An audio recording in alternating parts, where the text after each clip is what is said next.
When I first was diagnosed with Hodgkin's lymphoma, I think it was just shock. I was kind of a 20-year-old just starting undergrad. I was born with severe hemophilia A, and I really started to take notice of my hemophilia when I was about 5 years old.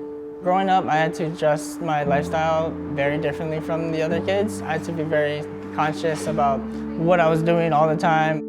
Eliza has what's called Pfeiffer syndrome, and it's a spontaneous genetic condition, meaning it's not anything we carry, it just happened. In the first 90 days of her life, she was in the NICU at Kapiolani, and during that time, she already had 7 surgeries. We first learned about the possibility of a trisomy when he was in utero. A lot of the trisomies have short life expectancy, so we were concerned and scared. The most difficult point of the pregnancy was probably when I found out I had cholestasis. There was a chance that I could miscarry, or if one of the babies died inside, like had a stroke, that could mean the other one would die. And I think that was difficult because I had no control over it.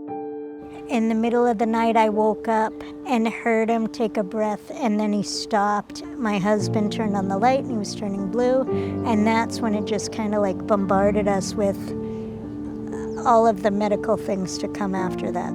Growing up, I was really frustrated with myself. I always asked, or I always prayed to God, like, why me? Why was I put in this situation? I think it was just the constant support from everyone in this hospital and my family that really helped me push through my diagnosis and like the hard feelings.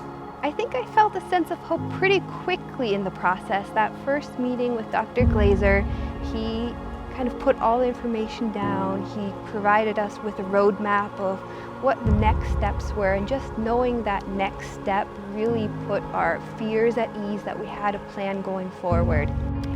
I felt a sense of hope the first time I held one of my babies. Since they were so early at 27 weeks, they didn't allow us to hold them for the first few days to decrease stimulation. And then around day 4 or 6, I was able to hold one of them. I just started bawling, and I don't know if it was the hormones or just kind of the first time feeling my baby in my arms. I would say the greatest time of hope has really been in the last year, where we have seen Eliza really just start to thrive. I guess the medical education that we got and how Oliver responded to it gave us hope.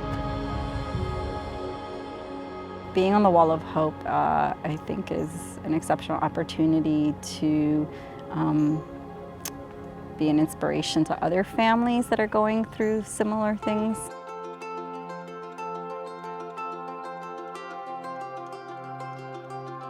During all of my rotations at Kapiolani, I looked up at the stories inspired by everyone's journeys and inspirational words. So it's very touching to be selected and part of that legacy of the Wall of Hope.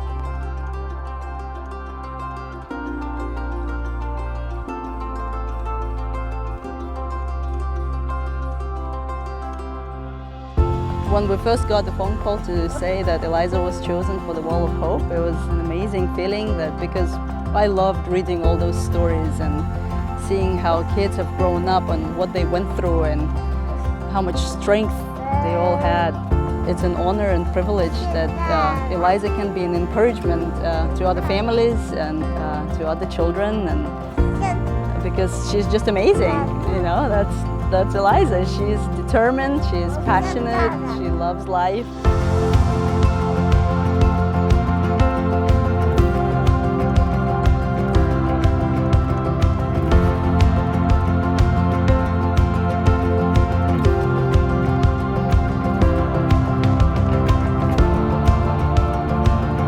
The Wall of Hope totally gave me hope because the before pictures, I could relate to the before pictures. It was hard to relate to the after pictures, but it made me hopeful that there would be after pictures.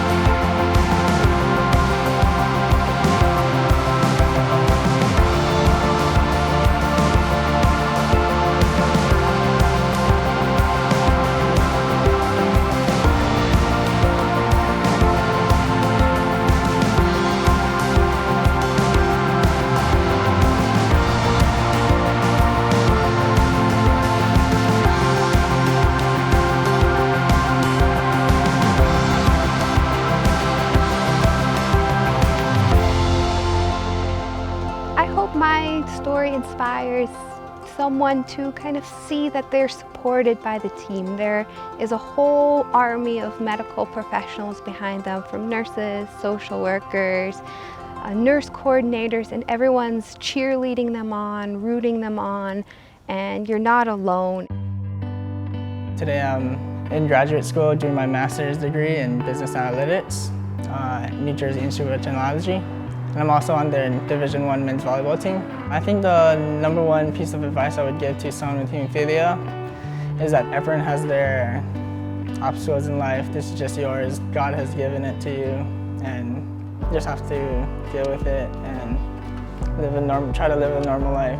Now they're at normal growth, like compared to what a term baby would have been. They're talking, like one of them is saying ball.